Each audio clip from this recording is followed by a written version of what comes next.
Hi, I am Stephen J. Cochran, author and game designer.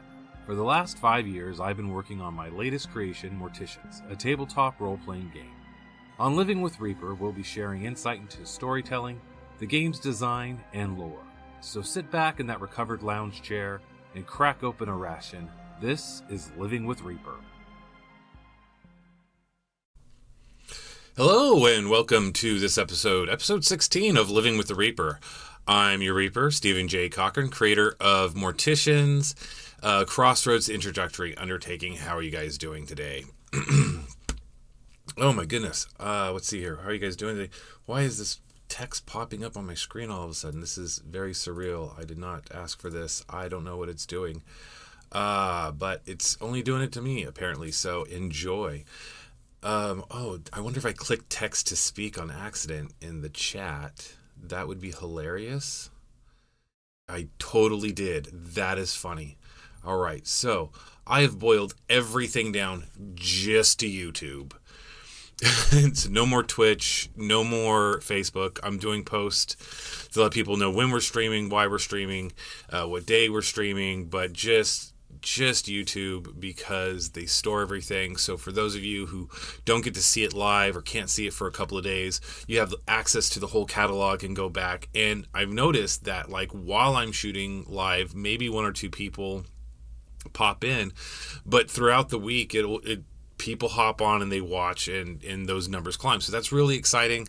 And I'm glad to make this stuff for you guys. You know, before I start, I'm laying on the ground. I'm like doing like a little pregame, kind of calming down a little bit, because I get so excited to do all this. Let me just set something up here. There we go. That way I can keep an eye on monitoring my my vocals.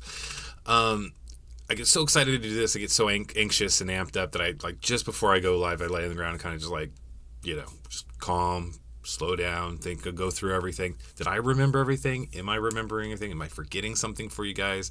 Is there something that I need to do before I go live? And then I just kind of like just take a breather, drink some water, and be like, all right, this is just relax. You've done this a couple of times. This is fine. I was laying there. I was like, what if I was Reaper? What if I was the Grim Reaper? And this is the face you see on your deathbed. And then you'd be right there in my arms. I'd be like, looking down at you, stroking your hair, calming you, just right there. You're looking up the ceiling. You see this wonderful face of mine. I'm like, hey, how you doing? Yeah, you ready to go? Are you? All right, but first, we got to do a flashback of your life. But instead of like a flashback of your life, because it's the Grim Reaper that's shepherding you there, he would just give you a tally of everything you've killed in your entire life. And it'd be like, hey, remember the very first hamburger you ever had? Yeah, remember how delicious that was? Her name was Cody. She was a happy heifer. She was a couple of years old when they took care of her. And all the vegans are like, this is why I'm vegan. We don't hurt animals. And then the Grim Reaper would be like, I'd be like, no. See, there were rabbits in those fields. There was mice. There was hamsters. So, you know, you don't get off as easy. And then once you go up through the entire tally, I'd look down and be like, are you ready to go? And zip. And if you were a good person, all was forgiven and you have a nice, happy afterlife. But if you were a bad person, well, then you get to meet all the animals that you ate over the years. And that just popped in my head. And I was like, that's really weird and kind of funny. And I decided I was just going to share it with you. So I hope you guys are having a happy, sunny Thursday afternoon. I'm here in Fresno, California in the balming triple digits, and I absolutely love it. I love it when it's hot. I know everyone gripes about it, and they try to say, well, it's a dry heat or it's a humid heat. It's like, I just like the heat. I like the sweat. I like to be outside. I like doing stuff. It's fun. You know, the same people who are complaining about the heat right now are the same people who are like, well, I'm tired of having to be bundled up next to a fire. And it's like, dude, pick a lane. Just enjoy life. You know, sit back and relax and kind of enjoy things. And speaking about enjoying things, all of this has been created so that I can share my writings with you guys. The game that was released, Morticians, is coinciding with a novel that goes along with it in the world building that I did with it. And for some of you who have already played, you guys know that I created a lot of this back in 2012 to introduce my nephews to the tabletop role-playing world. And, you know, I used it as an inspiration to write one of my first novels that is currently being edited and will be coming out soon, which is called working title is just Morticians. But because the story kind of expands, we're reevaluating the title of the book, so it's something a little bit more coherent to the universe. I mean, you can't just name everything Morticians. So we are excited to bring that to you soon. I'm hoping for an early spring date. Maybe celebrate my birthday next year by releasing my third book. And yeah, that would be my third book. Cox Media has released 2 other books, and I just looked up the date, and it's June 2022 is the last time we released a novel, and that was Alameda A Novel by myself, Stephen J. Cochran. In fact, I've got a thing. Let me see. Just duck my head down here. We hit this button here and hit the magic button of transition. Isn't that fun? So that's the cover of Alameda. You guys can check it out on Amazon. And I thought it'd be fun today. I would like to read to you. So I'm going to be reading. Some eyes are going to be doing weird stuff, and I apologize for my eyes doing weird stuff. They're going to be going back and forth like a really bad newscaster. I wanted to read you guys the end of the back of the book, not the end of the story. I don't want to give the plot away, but the back of the book, because I always thought it was fun. And I'm going to have to do it. I only read this one way. You have to do it. Every guy practices this, and that is the trailer movie guy voice. Okay, so let's see how well I can do. Every guy practices this.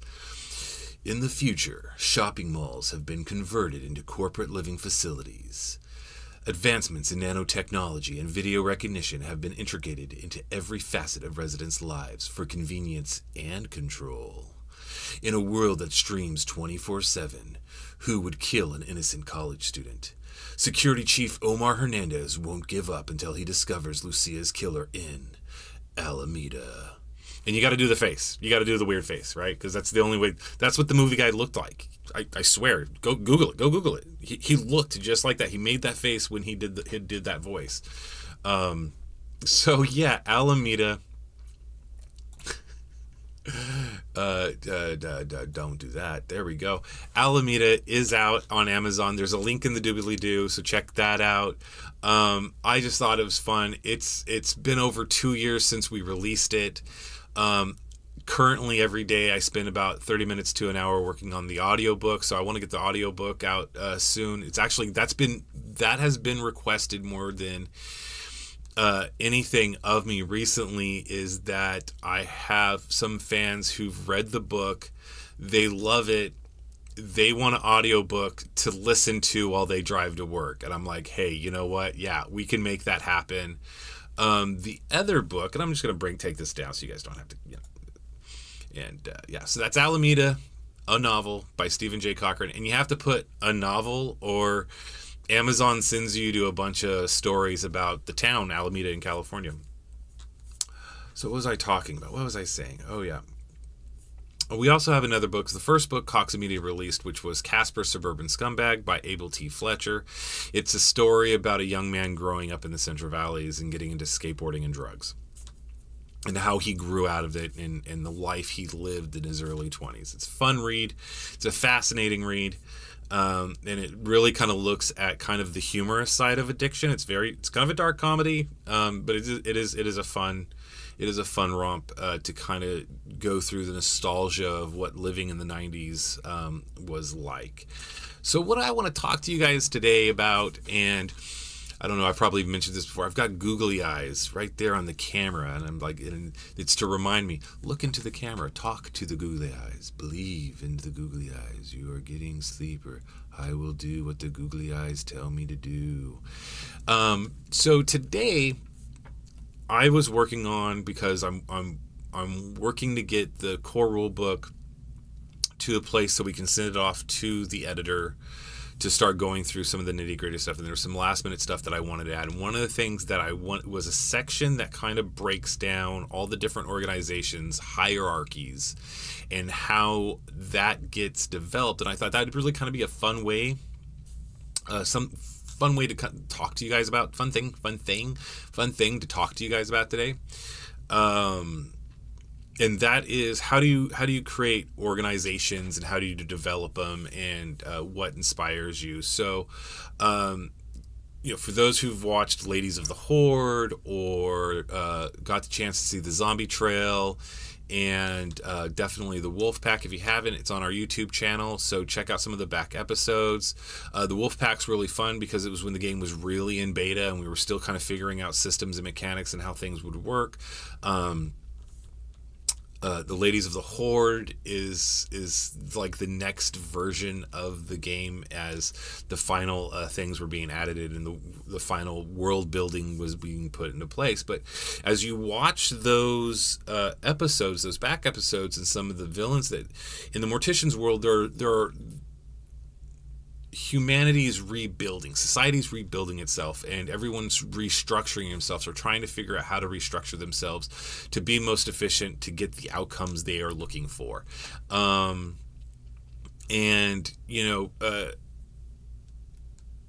of the things I tried to do for Sanctuary Valley was I wanted it to be a republic, because the idea I've always thought of is we lean on our past and what we remember. And so the survivors in California are going to try to reestablish a republic because that's the system of governments they grew up in, and they would have books access to it and how that worked.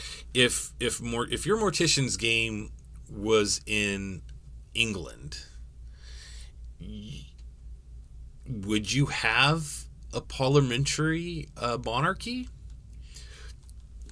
Statistically speaking, 10% of the crown would survive. 10% of your society would survive under the mechanics and rules of the universe that is created. So if you are overseas, how would you develop your system of governments? It's something to look at, and it's something to play with and kind of challenge your players to kind of look at if you like playing more political games.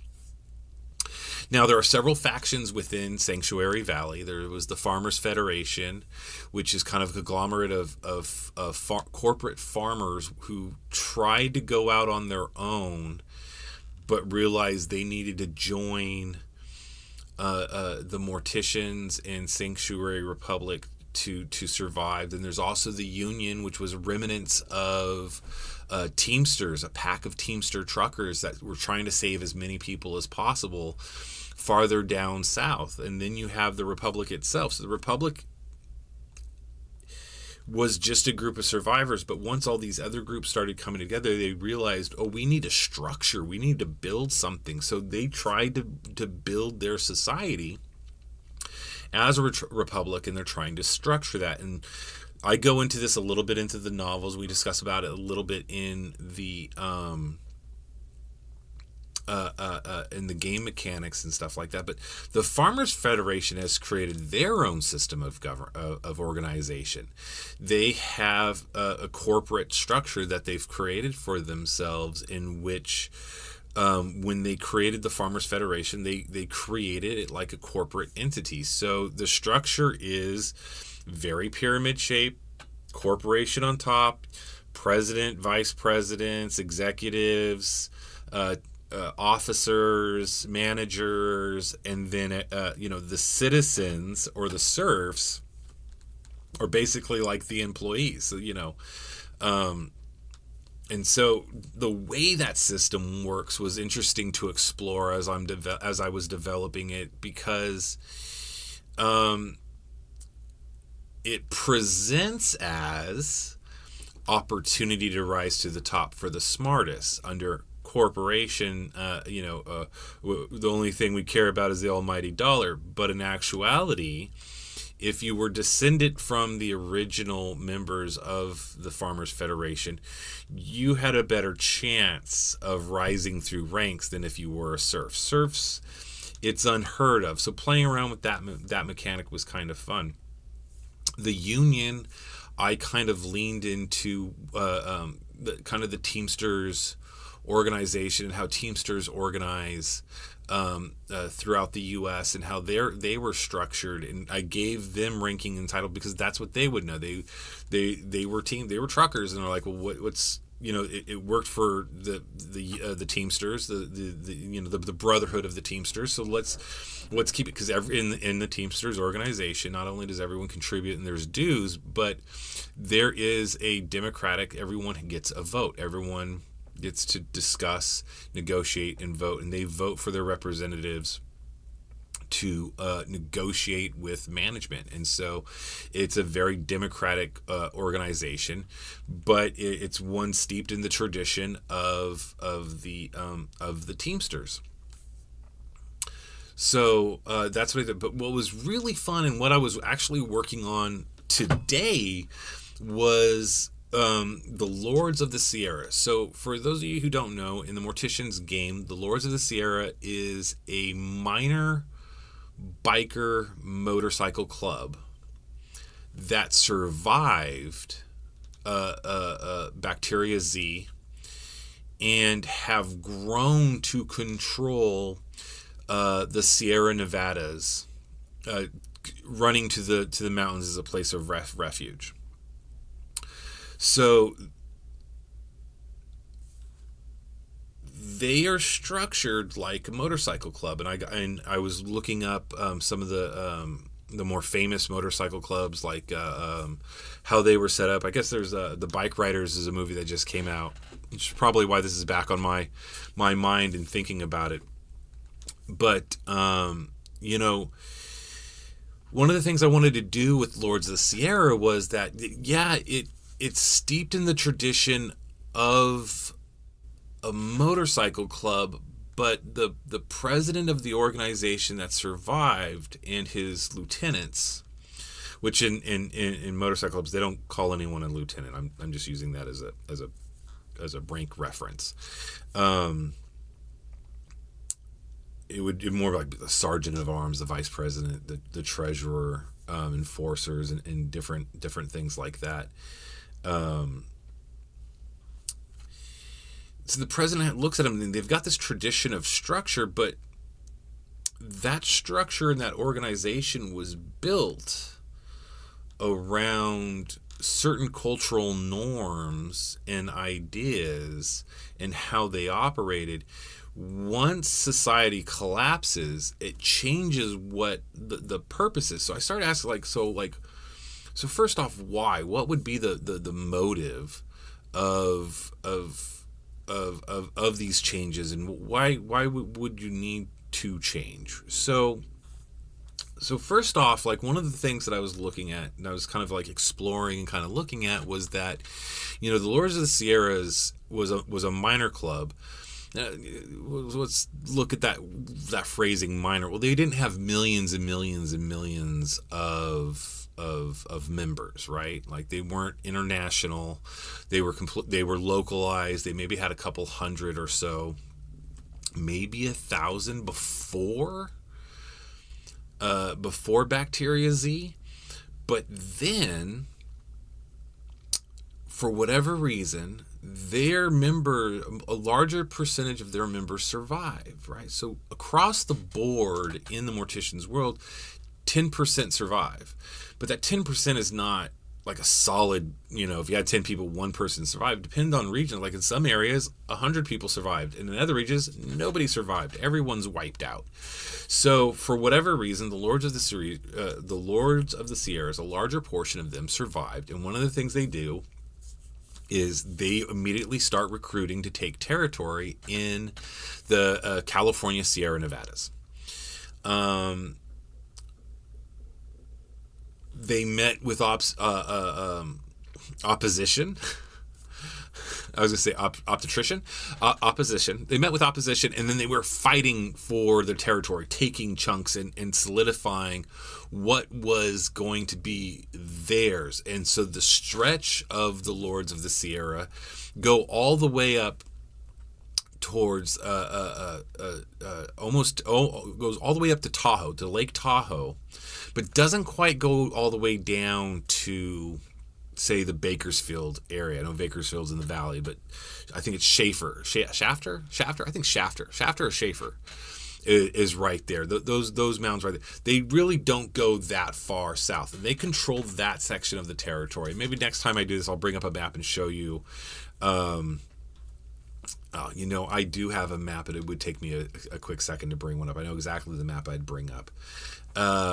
So in this area, though, they would have to restructure because the survivors that went with them, they are from the local chapters down in the valley, but now the territory is expanded and everyone's kind of in charge of different stuff. So you'd have different roles, and you wouldn't have chapter presidents for certain sections of the Sierra Nevada. You would have warlords, and the warlords would answer to the central command, the president, the vice president, the treasurer. Dues would have to be paid up, and instead of money and cash, the dues would be food, fuel, drugs, alcohol, slaves, whatever. And so they would shift from being a motor club to being more of a militant martial organization, which is interesting because anyone who studies motorcycle culture knows is that a lot of the motorcycle clubs earlier days, like the Hells Angels was a fighter wing. I think it was back in World War I, and that's where they got they came back and they got motorcycles, and that's where their origins came from. So there's a lot of military history, veterans becoming members of motorcycle clubs. So for them to go back to kind of this martial existence, the warlords would have to take care of their people and their territory, and how each of them viewed power in their loyalty, because the Lords of the Sierras had to refuel and regrow their numbers. They brought people in that there probably may not be as much of a connection, right?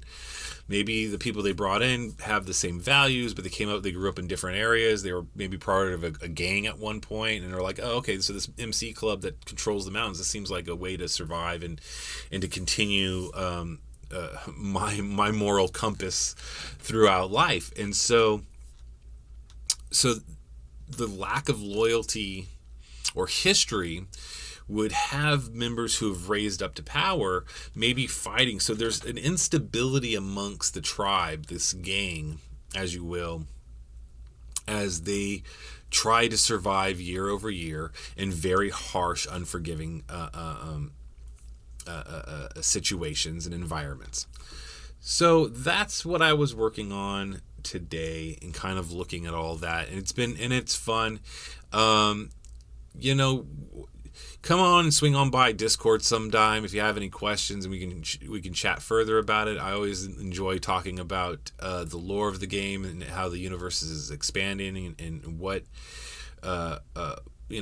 what I hope to do with it and accomplish with it, and I always enjoy hearing your guys' games. I just wanted to point out, I see right behind me, I've got 4 more boxes there. It's the last 4 of the backers. And if you haven't had a chance to purchase the game, you could always buy a hard copy of the Encounter box from us at morticiansrpg.com.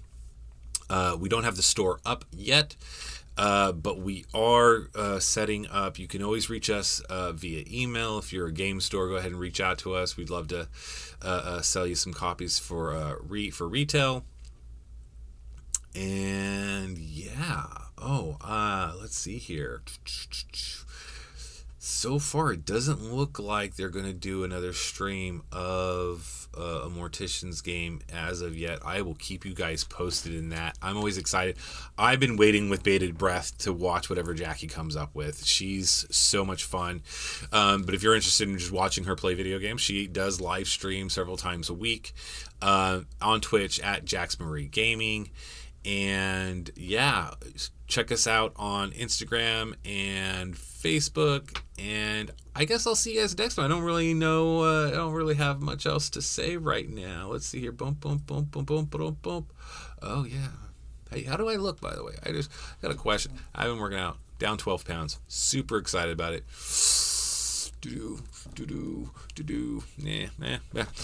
Vanity. It's a goofball.